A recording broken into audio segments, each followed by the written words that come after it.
2 വേദഭാഗങ്ങളെ വായിച്ചു തരേണ്ടതിന് ഞാൻ അപേക്ഷിക്കുന്നു.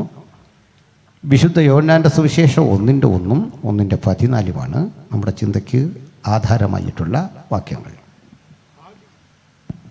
ആദിയിൽ വചനമുണ്ടായിരുന്നു, വചനം ദൈവത്തോടു കൂടിയായിരുന്നു, വചനം ദൈവമായിരുന്നു. വചനം ജഡമായി തീർന്നു, കൃപയും സത്യവും നിറഞ്ഞവനായി നമ്മുടെ ഇടയിൽ പാർത്തു. ഞങ്ങൾ അവൻ്റെ തേജസ് പിതാവിൽ നിന്ന് ഏകജാതനായവൻ്റെ തേജസ്സായി കണ്ടു. മതി. വളരെ സുപ്രധാനമായ ഈ വചനത്തിലേക്ക് എല്ലാവർക്കും സ്വാഗതം. കർത്താവായ യേശുക്രിസ്തു എന്ന അതുല്യ വ്യക്തിപ്രഭാവത്തിൻ്റെ ഗുണമഹിമകളും അവിടുത്തെ പ്രവർത്തന രീതികളും അവിടുത്തെ സന്ദേശങ്ങളും ജനസമൂഹത്തിലെത്തിക്കുന്ന ഉജ്ജ്വലമായ ഒരു പ്രവൃത്തിയുടെ പേരാണ് വാസ്തവത്തിൽ സുവിശേഷ ഘോഷണം. സുവിശേഷം എന്നത് കർത്താവായ യേശുവിനെ പറ്റി ഉള്ള അവിടുത്തെ ചിന്തകളുടെ സമാഹാരമാണ്. ആ അർത്ഥത്തിൽ ഇത് ലളിതമായ ഒരു സന്ദേശമാണ്. സമൂഹത്തിൻ്റെ എല്ലാ നിലയിലും പെട്ട ആളുകളോട് ഒരുപോലെ സംവാദിക്കുന്ന അതിൻ്റെ സവിശേഷത നിമിത്തം ഇത് ഗ്രഹിക്കാൻ പാണ്ഡിത്യം ആവശ്യമില്ല എന്ന് മാത്രമല്ല, ജനസാമാന്യങ്ങൾക്കും സമൂഹത്തിൻ്റെ ഏത് തുറയിൽപ്പെട്ടവർക്കും ഒരുപോലെ ഇതിൻ്റെ അർത്ഥവും ആശയവും ഗ്രഹിക്കാൻ പറ്റും. ഇനി സുവിശേഷത്തിൻ്റെ അടുത്ത പ്രാധാന്യത എന്ന് പറയുന്നത് ഇതൊക്കെ പ്രസംഗിച്ച് കേട്ട് മനസ്സിലാക്കാനുള്ള അറിവോ അതിനുള്ള വിവേകമോ ഇല്ലാത്ത നിരക്ഷരരായ മനുഷ്യർക്കും സുവിശേഷത്തിൻ്റെ പ്രവൃത്തി ആസ്വദിക്കാൻ ഇതൊരു തടസ്സമായിരിക്കുന്നില്ല എന്നുള്ളതാണ്. എല്ലാ നിലയിലും എല്ലാ ഇടത്തുമുള്ള സകല മനുഷ്യർക്കും സ്ഥലകാല സീമകൾക്കതീതമായി ഇടപെടുന്ന മഹത്തര സന്ദേശമാണ് സുവിശേഷം. വാസ്തവത്തിൽ സുവിശേഷം പോലെ കാലാതിവർത്തിയായ മറ്റൊരു സന്ദേശവും ലോകം കണ്ടിട്ടില്ല. അതിൻ്റെ കാരണം എന്ന് പറയുന്നത് സുവിശേഷത്തിൻ്റെ പ്രചാരണവും അതിൻ്റെ പ്രവൃത്തിയും തുടങ്ങിയത് 2000 ആണ്ടുകൾക്കപ്പുറത്ത് എന്ന ഒരു ചിന്ത ആധികാരികമായി എടുത്താൽ കർത്താവായ യേശുക്രിസ്തു ജനിച്ച് വളർന്ന് അവിടുത്തെ പ്രവൃത്തി ചെയ്ത ആ ഭൂപ്രദേശത്തിന് പരിമിതികളേറെയായിരുന്നു. ആ സ്ഥലത്തിൻ്റെ വിസ്തൃതി ഏകദേശം 120 മൈലായിരുന്നു. 120 മൈൽ വിസ്തൃതി വരുന്ന ഒരു ചെറിയ ഭൂപ്രദേശത്ത് യേശു ഉപയോഗിച്ച ഭാഷ അരമായിക്ക് എന്ന ഒരു ഗ്രാമീണ ഭാഷയായിരുന്നു. യേശുവിൻ്റെ പ്രസംഗം കേൾക്കാൻ ആയിരക്കണക്കിന് ആളുകൾ മുമ്പോട്ട് വരും. എന്നാൽ യേശുവിനെ അനുഗമിക്കുവാൻ വളരെ ചുരുക്കം ചില ആളുകളെ ഉണ്ടായിരുന്നുള്ളൂ. ആ ആളുകൾക്കിടയിൽ ഏറ്റവും സമർപ്പിതരായി 70 പേരാണ് യേശുവിനെ അനുഗമിച്ചു വന്നത്. പലപ്പോഴും നമ്മൾ ശിഷ്യഗണങ്ങളുടെ എണ്ണം 12 ചുരുക്കും. അത് തെറ്റാണ്. ശിഷ്യഗണങ്ങൾ 70 പേരാണ്. ആ 70 പേരിൽ കൂടുതൽ കരുത്തോടെ കൂടുതൽ സുശക്തരായി ലോകത്തിൻ്റെ എല്ലാ ഇടങ്ങളിലും പ്രവർത്തിക്കേണ്ടതിന് മിഷനറി സ്വഭാവത്തോടെ കർത്താവായ യേശുക്രിസ്തു രൂപീകരിച്ച വാർത്തെടുത്ത അംഗങ്ങളുടെ എണ്ണമാണ് 12 പേര്. അത് ചൂസൺ 12 ആണ്, അല്ലെങ്കിൽ തിരഞ്ഞെടുക്കപ്പെട്ട 12 പേരാണ്. ആ 12 പേരും അവരുടെ ജീവിതവും പശ്ചാത്തലവും പരിശോധിച്ചാൽ ആരും സമ്പന്നരോ അല്ലെങ്കിൽ ഉന്നതമായ അറിവോ പഠിപ്പോ ഒന്നുമുള്ള ആളുകളായിരുന്നില്ല. അപൂർവം ചിലർ അറിവും പ്രാപ്തിയുമൊക്കെ ഉള്ള ആളുകൾ ഉണ്ടായിരുന്നു എന്നതൊരു സത്യമാണ്. പക്ഷേ ഇവർക്കിടയിൽ ദൈവത്താലേറെ ഉപയോഗിക്കപ്പെട്ട മനുഷ്യരൊക്കെ മത്സ്യബന്ധന തൊഴിലാളികളോ ചുങ്കം പിരിച്ച് ഉപജീവനം കഴിക്കുന്ന ആളുകളോ തുകൽ പണിയിലോ അനുബന്ധ നിർമ്മാണ പ്രവൃത്തികളിലോ ഒക്കെ ഏർപ്പെട്ടിരുന്ന അതിസാധാരണക്കാരായ മനുഷ്യരായിരുന്നു. യേശുവിനെ അനുഗമിക്കുവാൻ അന്നും ശക്തരായ ആളുകൾ നാട്ടിലെ അറിയപ്പെടുന്ന പല പ്രമുഖരും വന്നെങ്കിലും ആ പ്രമുഖരെ ഒന്നും ചേർത്തുകൊണ്ടല്ല ഈ 12 പേരുടെ ഒരു പ്രസ്ഥാനം യേശു രൂപീകരിക്കുന്നത്. നിക്കോദിമോസിനെ പോലെ കരുത്തരായ പലരും യേശുവിനെ അനുഗമിക്കാൻ സന്നദ്ധരായി വന്നെങ്കിലും അവരാരും ഈ 70 പേരുടെ ഗണത്തിലോ 12 പേരുടെ ഗണത്തിലോ ഒന്നും ഉൾപ്പെടാതെ നിൽക്കുന്നു. ഞാൻ പറഞ്ഞു വന്നത്, അരമായിക്ക് എന്നൊരു ഭാഷയിൽ 120 മൈൽ പശ്ചാത്തലത്തിൽ നിരക്ഷരകുക്ഷികളായ 12 പേരെ കൊണ്ട് യേശു ആരംഭിച്ച പ്രസ്ഥാനം ലോകത്തിൻ്റെ 5 വൻകരകളിലും പടർന്നു പന്തലിച്ചിരിക്കുന്ന ലോകത്തിലെ തന്നെ ഏറ്റവും ശക്തിമത്തായ ആത്മീയ പ്രസ്ഥാനമാണ്. മറ്റൊരു കാര്യം കൂടി ഉള്ളത്, യേശു എന്ന വ്യക്തി ഒരു പാട്ട് രചിച്ചിട്ടില്ല. യേശു എന്ന വ്യക്തി ഒരു പുസ്തകം എഴുതിയിട്ടില്ല. യേശു എന്ന വ്യക്തി ഇഹലോകത്തിൽ പ്രവർത്തിച്ചത് 33.5 വർഷം ഉണ്ടായിരുന്നെങ്കിലും 3.5 കൊല്ലങ്ങൾ മാത്രമായിരുന്നു പ്രസംഗിച്ചത്. അധികമൊന്നും പ്രസംഗങ്ങൾ യേശു നടത്തിയിട്ടില്ല. ഞാൻ ചിലപ്പോഴൊക്കെ ആലോചിച്ചിട്ടുണ്ട്, ഞങ്ങളൊക്കെ യേശുവിനേക്കാൾ എത്രയോ പ്രസംഗം കൂടുതൽ പറഞ്ഞിട്ടുണ്ട്, എത്രയോ സ്ഥലങ്ങളിൽ പോയിട്ടുണ്ട്, എത്രയോ വർഷങ്ങൾ പ്രവർത്തിച്ചിട്ടുണ്ട്. പക്ഷേ യേശുവിന് ഇഹലോകത്തിൽ പ്രവർത്തിക്കാൻ പറ്റിയത് കേവലം 1000-ൽ പരം ദിവസങ്ങൾ, 3.5 വർഷങ്ങൾ മാത്രം. 3.5 വർഷങ്ങൾ യേശു ഇഹലോകത്തിൽ പ്രവർത്തിച്ചു. പക്ഷേ നിങ്ങൾക്കറിയണ്ടേ, കഴിഞ്ഞ 2000 വർഷങ്ങൾക്കിപ്പുറത്ത് യേശു എന്ന ആ ഊർജ സ്രോതസ് ഇനിയും കാലത്തിൻ്റെ എല്ലാ വെല്ലുവിളികളെയും അതിജീവിച്ചുകൊണ്ട് ജനഹൃദയങ്ങളിൽ എല്ലായിടത്തും വാണുകൊണ്ടിരിക്കുന്നു. ആ മഹാപ്രവാഹത്തിൻ്റെ ശക്തിയെ തടയാൻ സാമ്രാജ്യങ്ങളിലെ കരുത്തരായ ചക്രവർത്തിമാരും അതിശക്തരായ സുവിശേഷ വിരോധികളും എല്ലാത്തരം അടവുകളും അഭ്യാസങ്ങളും ആയുധവും കൊണ്ട് രംഗത്തിറങ്ങിയിട്ടും ഒരിക്കലും അതിൻ്റെ മുമ്പിൽ കീഴടങ്ങാത്ത അജയ്യമായ മാർഗത്തിൻ്റെ പേരാണ് സുവിശേഷം.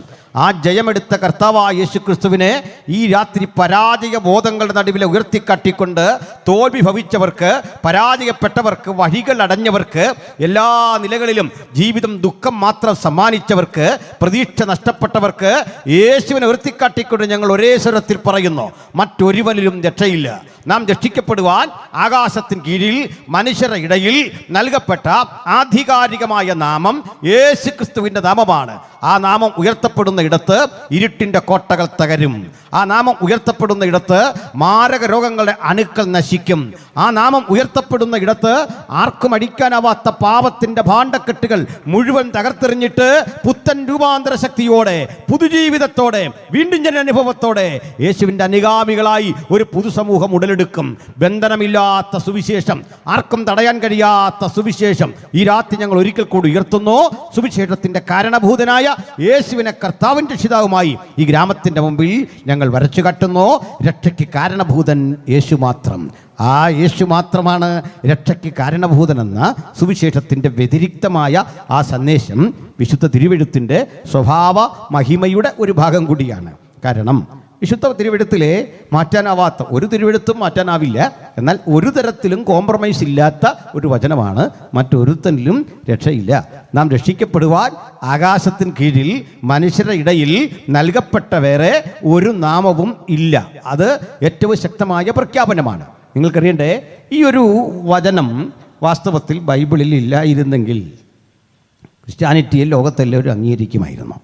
നമ്മളോടുള്ള പ്രശ്നം, നമ്മുടെ സുഹൃത്തുക്കളായ മറ്റാളുകളോടൊക്കെ ചോദിക്കുമ്പോൾ പറയാറുണ്ട്, നിങ്ങൾക്ക് വേറെ കുഴപ്പമൊന്നുമില്ല, നിങ്ങൾ മദ്യപിക്കാറില്ല, പുകവലിക്കാറില്ല, നിങ്ങളൊരു ആദർശ സമൂഹമാണ്, കുഴപ്പമൊന്നുമില്ല. നിങ്ങളെ ഉൾക്കൊള്ളാൻ പറ്റാത്തത്, നിങ്ങൾ പറയാം മറ്റൊരുത്തലും രക്ഷയില്ലെന്ന് പറഞ്ഞ് ഞങ്ങളുടെയൊക്കെ അസ്തിത്വത്തെ നിഷേധിക്കുകയാണോ, ഞങ്ങളുടെ വിശ്വാസ പ്രമാണങ്ങളെ നിഷേധിക്കുകയാണോ?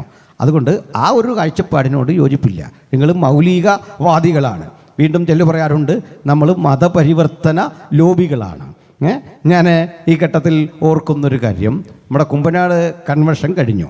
അടുത്ത വർഷം 100 വർഷം തികയുന്ന ജൂബിലി കൺവെൻഷനിലേക്ക് നമ്മുടെ സമൂഹം കടന്നു പോകുകയാണ്. ചർച്ച് ഓഫ് ഗോഡിൻ്റെ 100ാം വർഷത്തെ കൺവെൻഷൻ നടന്നുകൊണ്ടിരിക്കുന്നു. മുളക്കുഴയിലും പാക്കിലുമൊക്കെ നടക്കുകയാണ്. അപ്പോൾ കേരളത്തിലെ പെന്തക്കോസ്ത് സഭകൾക്ക് ഏതാണ്ട് 1 നൂറ്റാണ്ട് പഴക്കമുണ്ട്. ഇപ്പോൾ ബഹുമാനപ്പെട്ട സണ്ണി സാർ ഇവിടേക്ക് വരുവാൻ അല്പം ബുദ്ധിമുട്ടി, പ്രയാസപ്പെട്ടു. കാരണം അവിടെ ഒരു സമ്മേളനം നടക്കുന്നു, അതിൻ്റെ തിരക്കും പ്രയാസമൊക്കെയാണ്. എന്നാൽ 100 വർഷം പഴക്കമുള്ള ഞങ്ങളുടെ കൺവെൻഷൻ ഇതാ മുളക്കുഴ നടക്കുന്നു, തിരുവല്ലയിൽ നടക്കുന്നു. 99 വർഷം പഴക്കമുള്ള IPCയുടെ കൺവെൻഷൻ കഴിഞ്ഞു.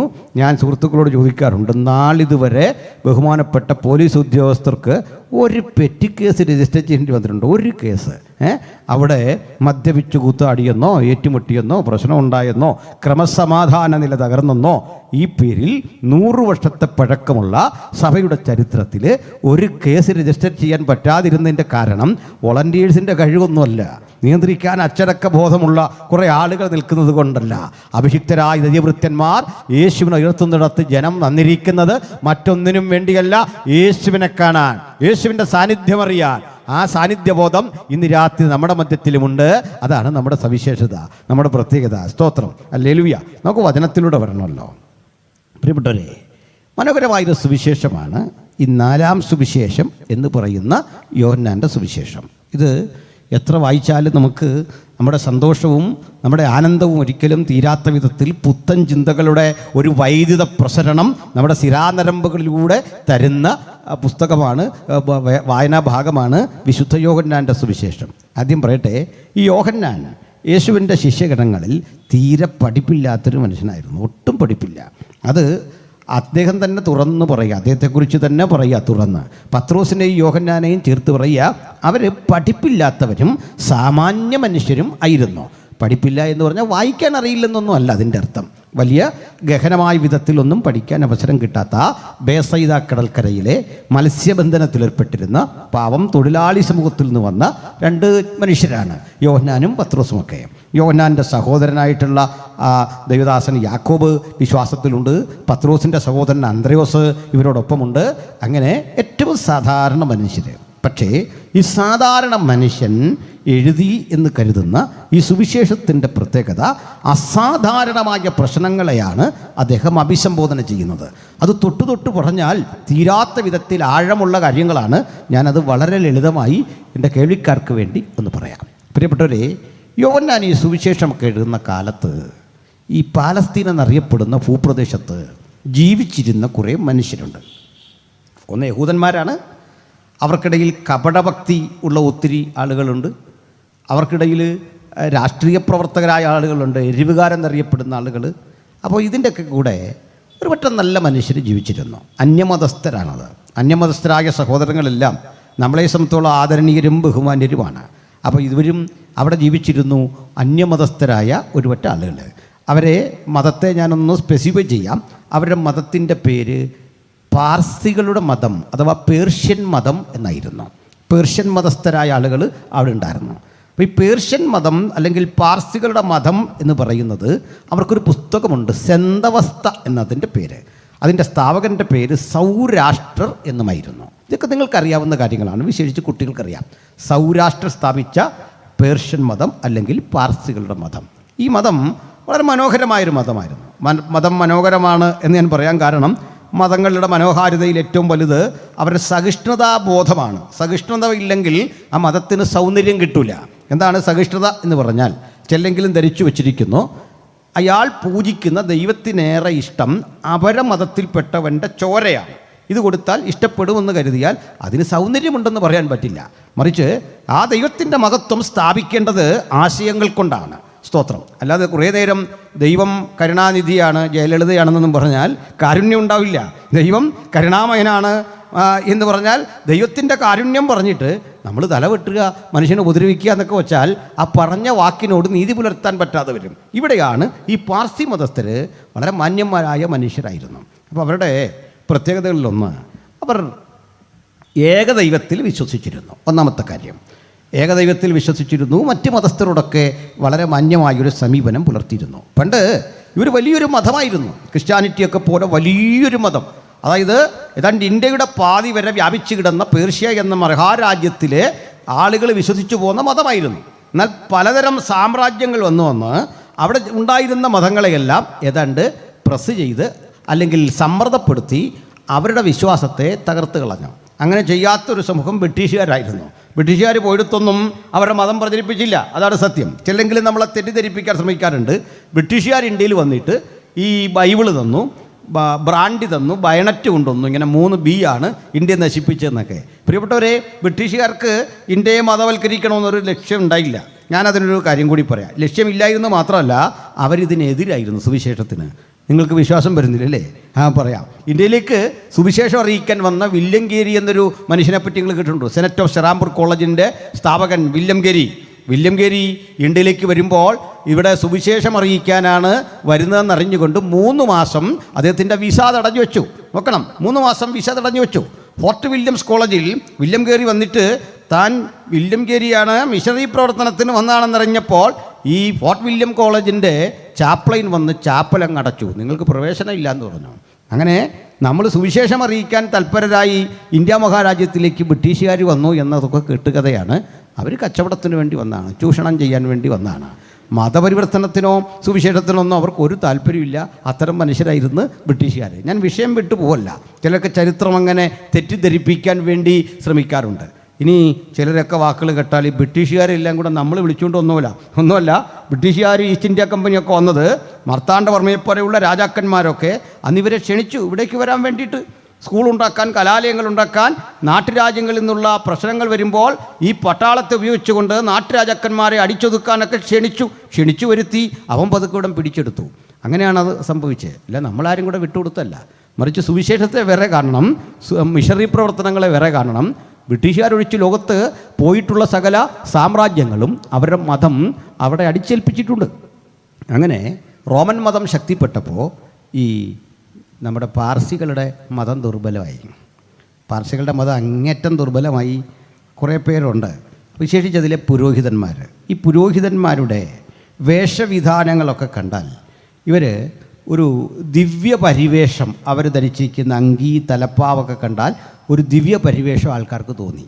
അതുകൊണ്ട് ഇവരെ കണ്ടിട്ട് ആളുകൾ വിളിച്ചൊരു പേരുണ്ട് അവരുടെ പുരോഹിതന്മാരെ. അവരെ വിളിച്ച പേര് മാഗികൾ എന്നായിരുന്നു. എങ്ങനെയാണ്? മാഗികൾ. ആ പേരുള്ള ആരെങ്കിലും ഉണ്ടോ അവിടെ? ഇല്ല. ഇപ്പോൾ എഴുന്നേറ്റാൽ വിടുതലാന്ന് പറയാനൊന്നുമല്ല കേട്ടോ. ആ പേരുള്ള ഒരാൾ ഇവിടെ ഇരിപ്പുണ്ട്. ഇപ്പോൾ എഴുന്നേറ്റാൽ ഇതിനൊന്നും അല്ല, ഞാൻ ചോദിച്ചെന്നേ ഉള്ളൂ. മാഗി. ഈ മാഗി എന്ന പദത്തിൽ നിന്നാണ് മാജിക് എന്ന പദം ഉണ്ടാകുന്നത്. കാരണം ഇവരുടെ കയ്യിൽ ഈ വടിയും തലപ്പാവും ഒക്കെ കണ്ടിട്ട് ഇവരെന്തോ മാജിക്ക് കാണിക്കും, മാന്ത്രികന്മാരാണെന്ന് ആളുകൾ തെറ്റിദ്ധരിച്ചു. പക്ഷെ അവർ ജ്ഞാനികളായിരുന്നു, വളരെയധികം ജ്ഞാനമുള്ള മനുഷ്യർ. അപ്പോൾ ഇവർക്കൊരു ദൈവമുണ്ട്. ആ ദൈവത്തിൻ്റെ പേര് ഞാൻ പറഞ്ഞില്ല, പറഞ്ഞോട്ടെ. അവരുടെ ദൈവത്തിൻ്റെ പേര് മറക്കരുത്. അഹൂരമസ്ദ എന്നായിരുന്നു അവരുടെ ദേവൻ്റെ പേര്. എങ്ങനെയാ? അഹൂരമസ്ദ. അപ്പോൾ ആ പ്രാർത്ഥനയൊക്കെ നടത്തുമ്പോൾ അവർക്കുള്ള ബുദ്ധിമുട്ടൊന്ന് ആലോചിച്ച് നോക്കിയേ, ഈ പേരൊന്ന് പറയാൻ. ഇനി അതങ്ങ് പോട്ടെ. അവർക്കൊരു പിശാചുണ്ടായിരുന്നു.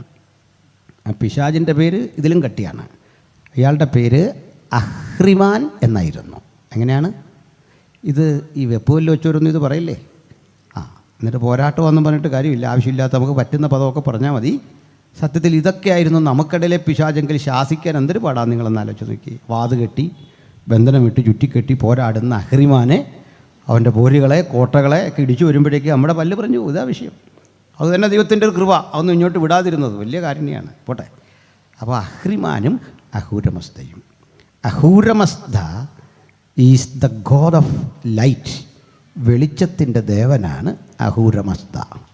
സൂര്യനെ കണ്ടാൽ അവർ പറയും അഹൂരമസ്ത അല്ലത്, പക്ഷെ അഹൂരമസ്ത സൂര്യനിലൂടെ പ്രതിഫലിക്കുന്നു. വെളിച്ചത്തിൻ്റെ എല്ലാ രൂപങ്ങളും പേർഷ്യക്കാർക്ക് ദൈവമാണ്. എക്സാമ്പിൾ, ഇവിടെ ധാരാളം ലൈറ്റ് കാണാം. പേർഷ്യൻ മതസ്ഥരെ എന്നുള്ള ഈ വെളിച്ചത്തെ അവർ നമിക്കും. ഈ വെളിച്ചം വേണ്ട. ഞാനിവിടെ ഇരുന്ന് നോക്കുമ്പോഴും നിങ്ങൾ എന്നെ നോക്കുമ്പോഴും ഈ കണ്ണടയുടെ ഒരു വെളിച്ചം അങ്ങോട്ട് പ്രതിഫലിക്കുന്നില്ലേ? പാർസി മതസ്ഥരാണെങ്കിൽ ഇതിലും അഹൂരമസ്തയെ കാണും. ഇങ്ങനെയാണ്.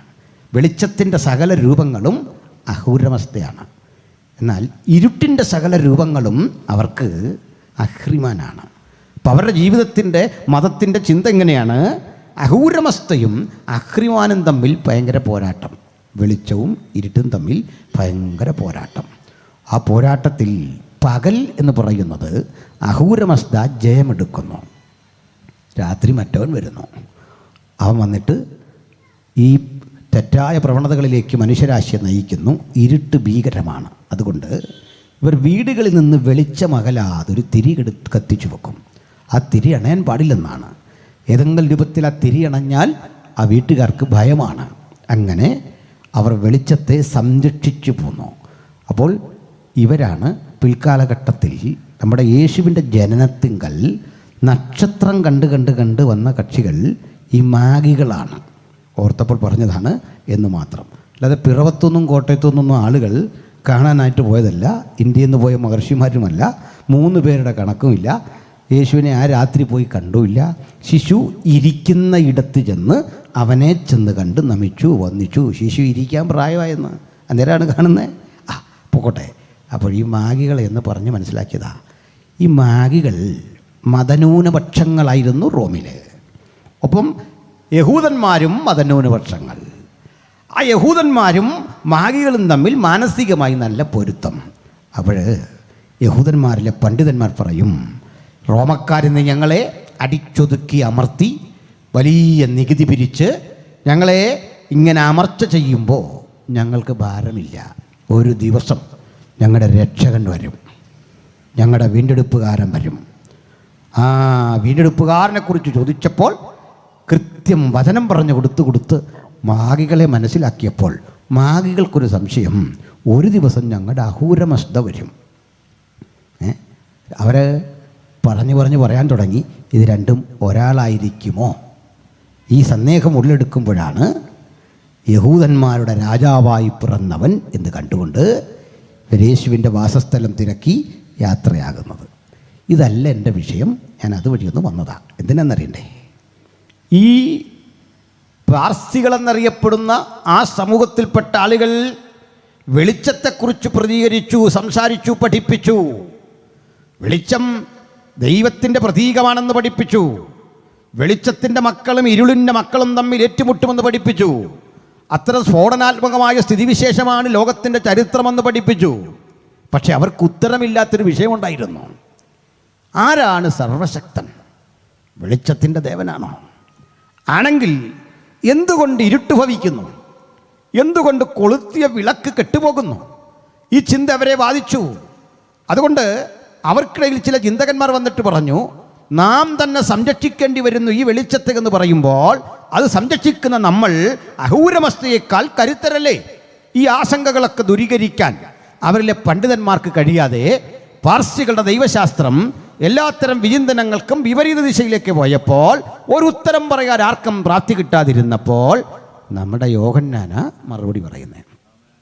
യോഹന്നാൻ പറയാ, അല്ലയോ പാർസികളാൽ സ്വാധീനിക്കപ്പെട്ട യഹൂദരെ, ആശങ്കയുള്ള ആധുനിക ലോകമേ, ഇതാ മനസ്സിലാക്കിക്കോ.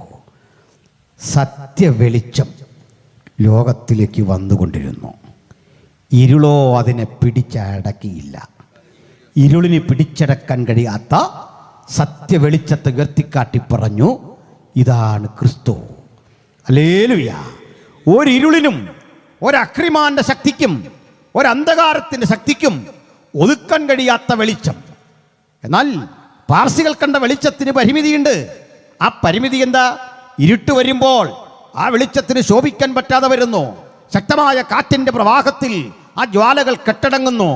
ബൈബിൾ തന്നെ പറയുന്നു, വെളിച്ചത്തിൻ്റെ ആത്യന്തിക സ്രോതസ്സായ സൂര്യൻ ഒരിക്കൽ എരിഞ്ഞടങ്ങുന്നൊരു ദിവസമുണ്ട്. സകല വെളിച്ചങ്ങളും അങ്ങനെ എരിഞ്ഞടങ്ങുമെങ്കിൽ ആർക്കും ഒരിക്കലും തകർക്കാനാവാത്ത അഭൂതപൂർവമായ ഒരു വെളിച്ചമേ ലോകത്തുള്ളൂ. ആ വെളിച്ചത്തെ ചൂണ്ടിക്കാട്ടി യോഹന്നാൻ പറയുക, സത്യവെളിച്ചം ലോകത്തിലേക്ക് വന്നുകൊണ്ടിരുന്നു. ഇരുളതിനെ പിടിച്ചടക്കിയില്ല. ഇരുളിനെ പിടിച്ചടക്കാൻ കഴിയാത്ത ആ വെളിച്ചം ആരെന്ന് ആശങ്കപ്പെട്ടപ്പോൾ യേശു സ്ഥിരീകരിച്ചു, ഞാൻ ലോകത്തിൻ്റെ വെളിച്ചമാകുന്നു. ഞാനാണ് ആ വെളിച്ചമെന്ന് അർത്ഥശങ്കക്കിടയില്ലാതെ അരുളി ചെയ്ത കർത്താവിനെ നമുക്ക് ഉയർത്തിക്കാട്ടിക്കൊണ്ട് ഉലകത്തോട് മുഴുവൻ പറയാം, ആ വെളിച്ചം ഇന്ന് രാത്രി നമ്മുടെ മധ്യത്തിലുണ്ട്. ഏതിരുളിനെയും തകർക്കുന്ന, ഏത് അന്ധതയെയും അറ്റതയെയും തകർക്കുന്ന ആ വലിയ വെളിച്ചമാണ് സുവിശേഷം. അതുകൊണ്ട് സുവിശേഷം വ്യാപരിക്കപ്പെട്ട സകല ഇടത്തും ആ വെളിച്ചത്തിൻ്റെ വൈഭവം യാഥാർത്ഥ്യമായി തീർന്നു. സ്തോത്രം. മോനെ ഫീഡ്ബാക്ക് പോരാ, അല്പം കൂടെ തരണം. സ്തോത്രം. നമുക്ക് ആ വചനത്തിലൂടെ ഒന്നുകൂടി വരാം. മറ്റൊന്ന് ശ്രദ്ധിച്ച് കേൾക്കണം. ദൈവം അങ്ങനെ വെളിച്ചമാണ്, സർവശക്തനാണ്, സർവജ്ഞാനിയാണ് എന്ന് പറയും തോറും നമ്മിൽ നിന്ന് വളരെ ദൂരെ നിൽക്കുന്ന ഒരു ശക്തിയായി മനുഷ്യന് തോന്നും. ശരിയല്ലേ? ദൂരെ നിൽക്കുന്ന ഒരു ശക്തി, നമ്മിൽ നിന്ന് അകന്നു കഴിയുന്ന ഒരു ശക്തി. ദൈവം മുഴുപ്രപഞ്ചത്തിൻ്റെയും കാരണഭൂതൻ, സർവശക്തൻ, സർവജ്ഞാനി, സർവവ്യാപി, നീതിമാൻ, വിശുദ്ധൻ. ദൈവത്തിൻ്റെ പദവികളെ മനുഷ്യനിങ്ങനെ വിശകലനം ചെയ്യും തോറും ഒരു കാര്യം ഉറപ്പാകുന്നു, എനിക്കവനെ സ്പർശിക്കാൻ വയ്യ, എനിക്കവൻ്റെ ശബ്ദം കേൾക്കാൻ വയ്യ, എനിക്കവനെ അനുഗതാപനം ചെയ്യാൻ വയ്യ. കാരണം ആഗ്രഹമില്ലാഞ്ഞിട്ടല്ല, ഞാൻ അശുദ്ധൻ, കുറവുള്ളവൻ, പാപി. ഈ കണ്ടെത്തല പഴയ നിയമത്തിലൊക്കെ കാണുന്നത്. വിശുദ്ധനായ ഭക്തനായ ഇയ്യോബ് പറയുക, ഞാൻ നിന്നെക്കുറിച്ച് ഒരു കേൾവി മാത്രമേ കേട്ടിരുന്നുള്ളൂ, അത്രയും വിശുദ്ധിയിൽ ജീവിച്ചാൽ. സ്തോത്രം. പഴയ നിയമം പറയുക, ഇസഹാക്കിൻ്റെ ഭയമായിരുന്നു അവൻ. ദൈവ സാന്നിധ്യം വ്യാപരിച്ച പർവ്വതത്തെ നോക്കിക്കൊണ്ട് പ്രവാചകൻ അരുളി ചെയ്യുക, ഒരു മൃഗമാകട്ടെ ഒരു മനുഷ്യനാകട്ടെ ആ പർവ്വതത്തെ തൊട്ടാൽ അതിനെ കല്ലെറിഞ്ഞു കൊല്ലേണം.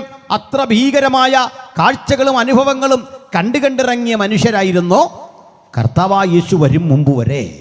ലോകത്തിൽ ദൈവശാസ്ത്രത്തെക്കുറിച്ചുള്ള ദൈവത്തെക്കുറിച്ചുള്ള ധാരണയുടെ അടിസ്ഥാനം ആ വിധത്തിൽ ചിന്തിച്ച് സങ്കല്പിച്ചു പോകുന്ന മനുഷ്യരിൽ നിന്ന് ഉരുത്തിരിഞ്ഞതായിരുന്നു. എന്നാൽ നമുക്കിന്ന് ദൈവത്തെക്കുറിച്ച് ആ തോന്നലില്ല. ദൈവം അകലങ്ങളിലെവിടെയോ പിടിതരാതെ നിൽക്കുന്ന, പ്രാർത്ഥന കേട്ടിട്ട് കേൾക്കാതിരിക്കുന്ന, ഒരു മറുപടിയും കിട്ടാതെ വരുന്ന ഒരുവനാണെന്ന ചിന്ത ഇന്നിവിടെ ഇരിക്കുന്ന ആരെയും ഭരിക്കാൻ പാടില്ല.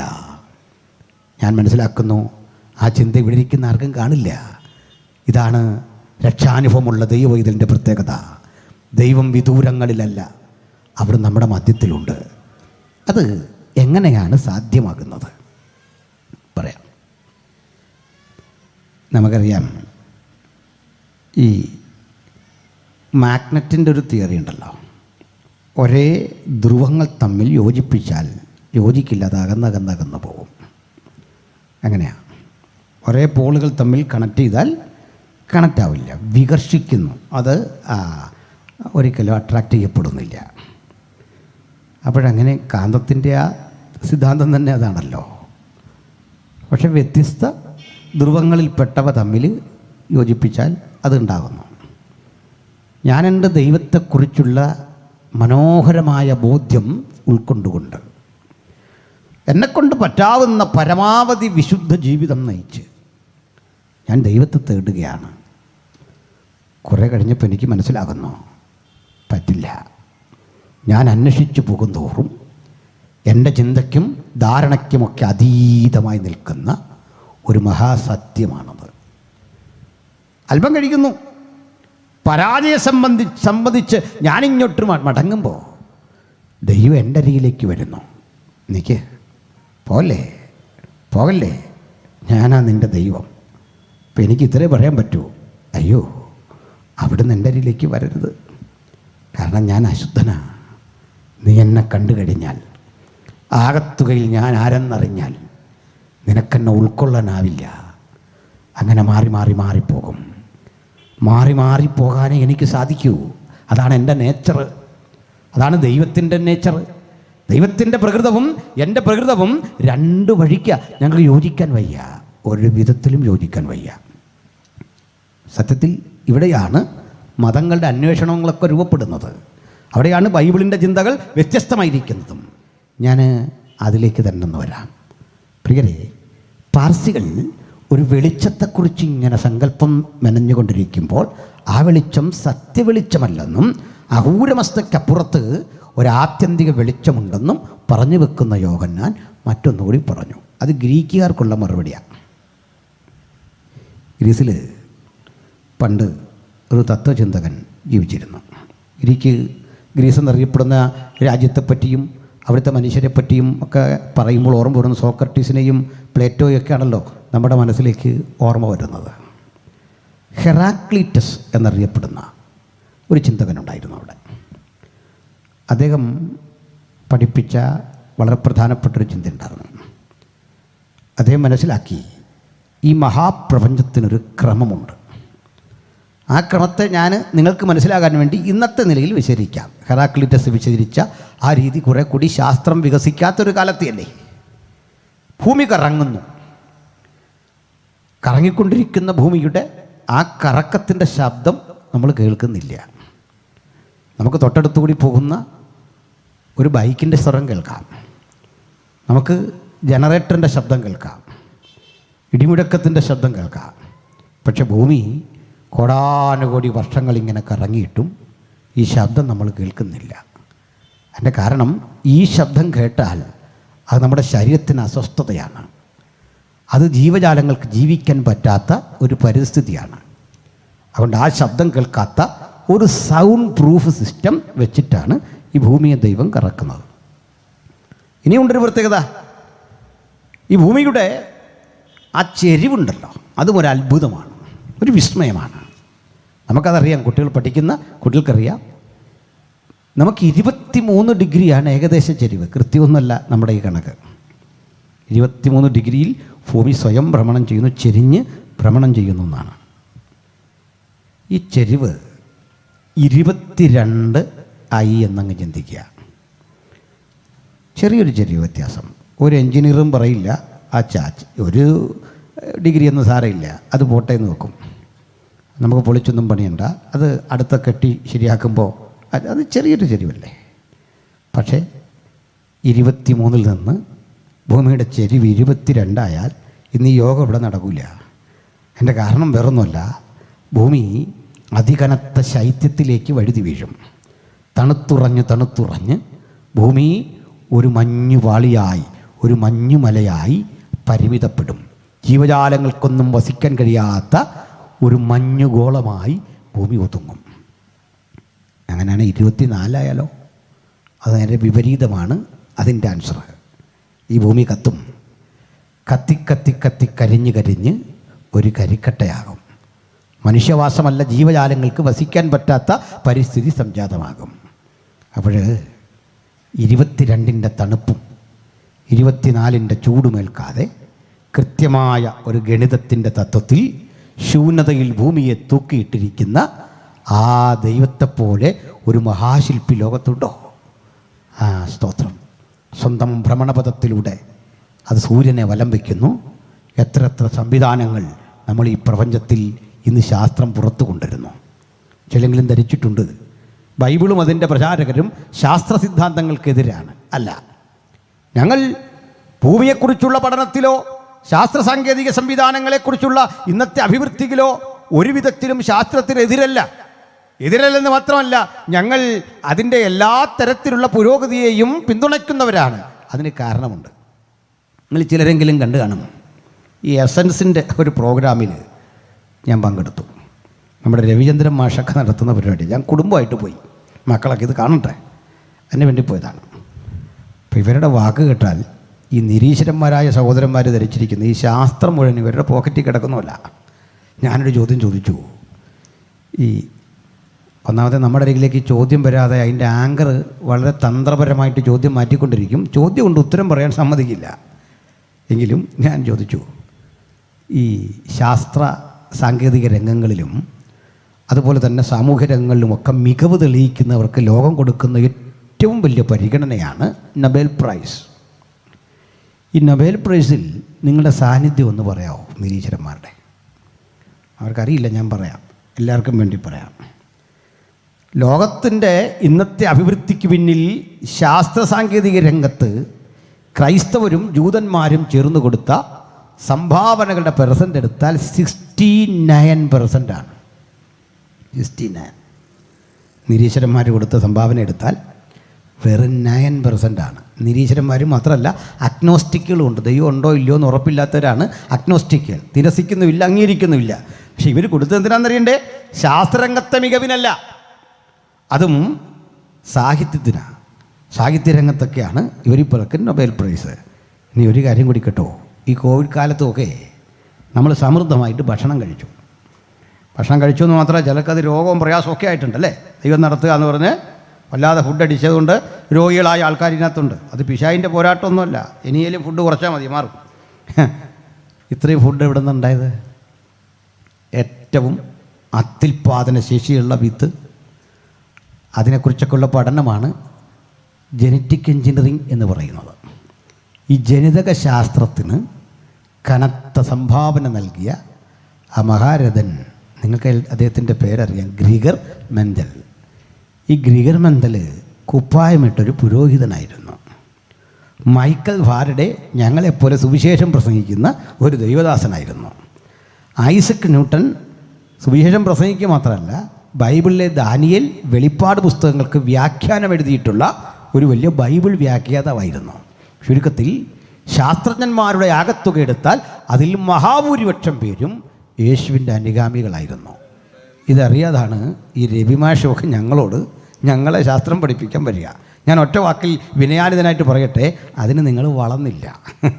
ഞങ്ങൾ സുവിശേഷത്തിൻ്റെ വക്താക്കളെ ശാസ്ത്രം പഠിപ്പിക്കത്തക്ക വിധത്തിൽ അഗ്നോസ്റ്റിക്കുകളും നിരീശ്വരന്മാരും വളർന്നില്ല. വളരട്ടെ, അപ്പം ഞങ്ങൾ അംഗീകരിക്കാം. ചുരുക്കി പറഞ്ഞാൽ, ഹെറാക്ലിറ്റസ് ശാസ്ത്രത്തെ വിശകലനം ചെയ്തിട്ട് പറഞ്ഞു, ഒരു സൃഷ്ടാവ് ഉണ്ടാകണം ഇതിൻ്റെ പിന്നിൽ. അതിൻ്റെ കാരണം എന്താണെന്നറിയണ്ടേ? ഈ ഭൂമി ഇങ്ങനെ ഭ്രമണം ചെയ്യുമ്പോൾ ഇതര ചരാചരങ്ങളും ആ ഗോളങ്ങളുമൊക്കെ അതിനൊപ്പം ഇങ്ങനെ സഞ്ചരിച്ചു കൊണ്ടിരിക്കുമ്പോൾ ഒരാജ്ഞാശക്തി എന്നില്ലെങ്കിൽ ഇത് കൂട്ടിയിടിക്കുന്നു. സണ്ണി സാർ എന്താ താമസിച്ചേ? പോലീസ് നിൽക്കുക, ഇങ്ങനെ നിൽക്കുകയാണ്, അങ്ങോട്ട് പോകും ഇങ്ങോട്ട് പോകുമെന്ന് പറഞ്ഞാൽ ആളിനെ വിടുക. എന്താ കാര്യം? അവിടെ പോലീസ് നിന്നില്ലേൽ ക്ലാഷ, കൂട്ടിയിടിക്കും. അവിടെ അവിടെ തന്നെ ഒരു 3-4 പോലീസ് നിന്നിട്ട് ഒരുത്തൻ വടക്കോട്ടും ഒരുത്തൻ തെക്കോട്ടും ഒരുത്തൻ പടിഞ്ഞാറോട്ടും കാണിച്ചാലോ സ്ഥിതി എന്താ? അതുകൊണ്ടാണ് ഹെറാക്ലിറ്റസ് പറഞ്ഞു ഒത്തിരി ദൈവം ഇല്ലെന്ന്. മനസ്സിലായില്ലേ? ഒത്തിരി സംവിധാനം ഇല്ല, ഒരുവനാണ് പ്രപഞ്ചത്തിൻ്റെ മുഴുവൻ നാഥൻ. അപ്പോൾ ഹെറാക്ലിറ്റസിനോട് ചോദിച്ചു, ഹെറാക്ലിറ്റസ് അങ്ങിങ്ങനൊക്കെ പറഞ്ഞല്ലോ, പക്ഷെ ആരാണ് ആ നാഥൻ? അതെനിക്കറിയില്ല. പക്ഷെ ഒരു കാര്യം ഉറപ്പാ, അവൻ തൻ്റെ ശബ്ദമയച്ചാണ് ഈ കാര്യം ചെയ്യുന്നത്. ആ ശബ്ദത്തിന് അയാളൊരു പേരിട്ടു, ലോഗോസ് അഥവാ വചനം. മനസ്സിലായല്ലോ? ലോഗോസ് അല്ലെങ്കിൽ വചനം. നിങ്ങൾ ശ്രദ്ധിക്കുന്നു എന്ന് ഞാൻ കരുതട്ടെ. അപ്പോൾ ഒരു ചോദ്യം, ഈ ലോഗോസ് എന്ന് പറഞ്ഞാൽ വചനമാണ്. നിങ്ങളത് പഠിക്കുന്നുണ്ടല്ലോ, ബയോസ്, ലോഗോസ്, ഇങ്ങനെയൊക്കെയാണ് ബയോളജി പഠിക്കുന്നത്. എല്ലാ ശാസ്ത്രത്തിൻ്റെയും ആധാരമായിട്ടുള്ളത് ലോഗോസാണ്. ഈ ലോഗോസിനെ പറ്റി ഒത്തിരി പഠിക്കാൻ ഗ്രീക്ക് ചിന്തകന്മാർ ശ്രമിച്ചു. ഉത്തരവൊന്നും കാര്യമായിട്ട് കിട്ടിയില്ല. ഇത്രയും യുക്തിസഹജമായിരുന്നെങ്കിൽ ചിന്ത പിന്നെ അങ്ങോട്ട് ഒത്തിരി ക്ലച്ച് പിടിച്ചില്ല. അത് ഒത്തിരി കരിപ്പിടിപ്പിക്കാനൊന്നും അവർക്ക് കഴിഞ്ഞില്ല. ഇതാ ബേസൈദ കടൽക്കരയിൽ ഉപജീവനാർത്ഥം മത്സ്യബന്ധനത്തിലേർപ്പെട്ട സെബദിയുടെ മകൻ, ഈ സെബദിയുടെ മകനെ പണ്ടൊരിക്കൽ തൻ്റെ സഹോദരനെയും ചേർത്ത് യേശു ഒന്ന് വിളിച്ചു. ഇടിമക്കൾ എന്നർത്ഥം വരുന്ന ബോബെർനഗോസ്, സൺസ് ഓഫ് തണ്ടർ, ഇടിമക്കൾ. ഞാനോർത്ത് എന്തിനാണ് കർത്താവ് ഇവരെ ഇടിമക്കൾ എന്ന് വിളിക്കാൻ കാരണം? അതിന് കാരണമുണ്ട്. ഇവരുടെ ഈ ഊർജ്ജസ്വലതയാകും. ഊർജ്ജസ്വലത വലിയൊരു ഘടകമാണ്. ഊർജ്ജസ്വലത ഇല്ലാത്തവരെ കൊണ്ടൊന്നും ചെയ്യാൻ പറ്റില്ല. ചില ആളോട് നമ്മൾ എന്തെങ്കിലും എന്ന് പറഞ്ഞു നോക്കി, ഒരു ബാനർ കെട്ടുക, പോസ്റ്റ് ഒട്ടിക്ക്. ഇപ്പോൾ കൺവെൻഷനോട് ബന്ധപ്പെട്ട് നമുക്ക് ഇടിമക്കൾ ആരാന്നും അല്ലാത്തവരാരാന്നും ഒക്കെ മനസ്സിലാവും.